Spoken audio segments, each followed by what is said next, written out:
JonnyPink. Have you ever heard the saying, the best part of a photo or real photo is the 8 inches behind the camera? That is your brain. You take the best photos. So I've had people ask me, well, is this a good camera? Is that a good camera? They're all great cameras depending on what you want out of a camera. For me, I want new technology. It's like buying a new car. The old one didn't have Bluetooth. This one does. This one has paddle shifters. This one has a moonroof. This one has turbo. So all those things that you move up to in time, that's what I want out of a camera. I love Nikon color. I will always love the deep, rich color that Nikon offers. But they haven't kept up with technology. Can you take an amazing photo with any of the cameras out there, even the old ones? Absolutely, you can. But like everybody, I want something new. I want something that just locks on autofocus.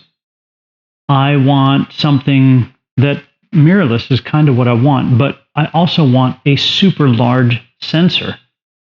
I didn't like the Nikon D500, which was the layman's version of the sports camera, the D5. I wanted a massive sensor to enter the D850. It was amazing. But after kind of a fluke thing, if you look at some of my other videos, and I'll have them linked below, I got sucked into the Canon M50 of all things. It was an entry-level camera, just as a fluke, and I fell in love with Canon. So I got the 90D that I'm filming on right now, and I'm just blown away, man. It's a crop sensor, 1.6 for Canon. It has this massive 30 megapixel sensor, which is like the D800 that I still love for landscapes. It's an amazing camera, and it takes some ungodly beautiful wildlife photos, and that's what I want, is a camera for wildlife.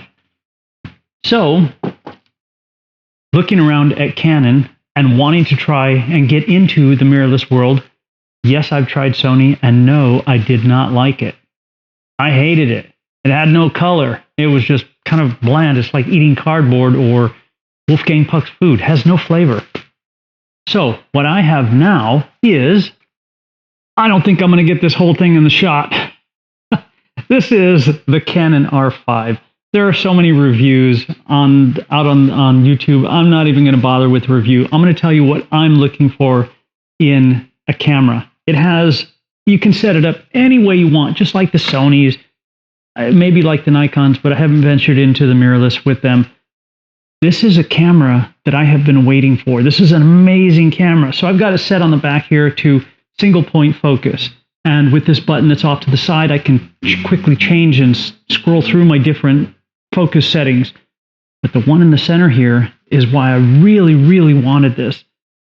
I wanted it for the animal AF, the autofocus for that.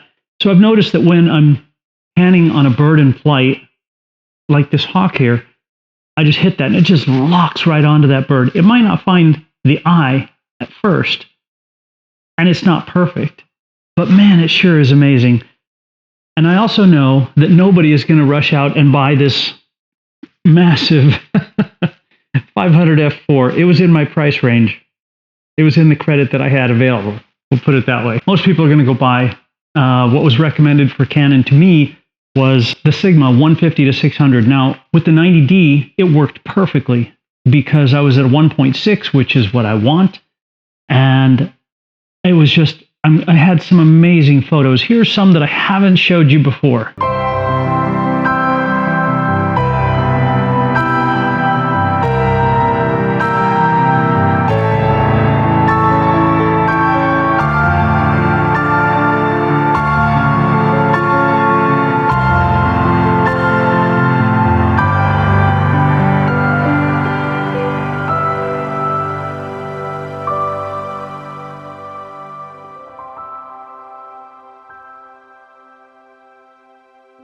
And now enter the R5.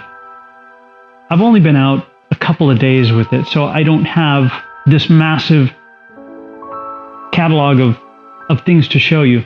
But I will tell you that I have been absolutely impressed with this over everything I have shot. You'll hear people on the web talking, oh, this is the massive sensor, it takes up so much file. Well, I've been shooting the 850, and the files are pretty much the same size. This one blows away any other camera that I've used, including Sony. And the color is awesome. Even the JPEGs out of this that I shoot, and I've said this before, when I'm shooting, I shoot a raw photo and I shoot a medium format flat JPEG, just so I can look at it. It makes it quick for me to cull through and look and throw away the ones I don't want. Just pick a few. So maybe I'll go and I'll shoot 1,000, 2,000 in a day, and I'll walk away with maybe 200. And by the time I'm done, I've ended up at 30 that I really, really like. All I need is one photo in a shoot to make me happy. That's it.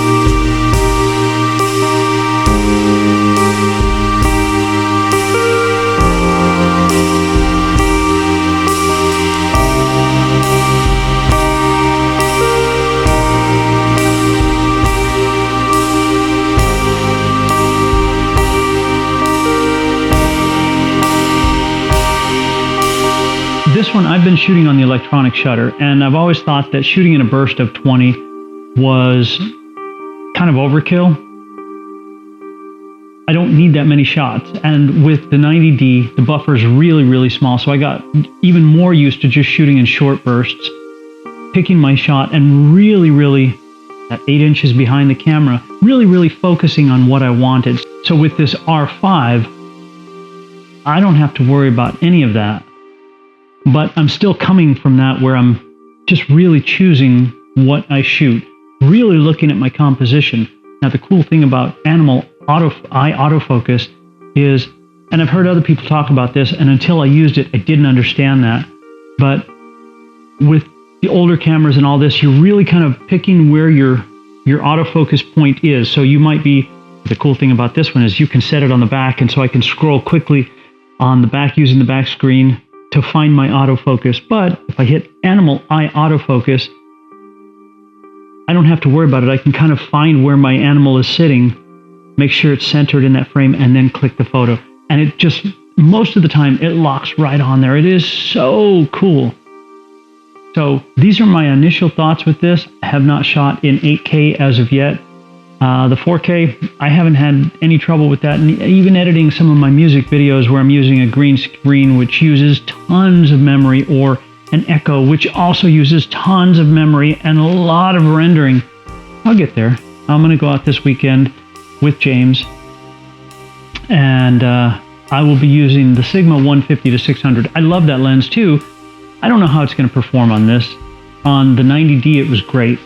On the R5, people have said it's great, and I will be looking forward to it.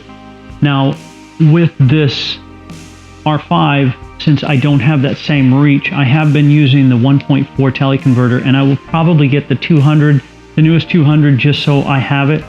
Do I have gobs of money? No, I don't, but I have lots of credit. Life is to be lived right now. I'm not going to wait for retirement until I have tons of money, or I might have it in the future. I don't know what tomorrow holds. And if I can't pay my credit bills, well, that's just too bad for them. I'm living life right now. I'm enjoying every second right now. I am a self-confessed gear whore. No, as Adrian says, a camera aficionado, but it's really, I'm a gear whore.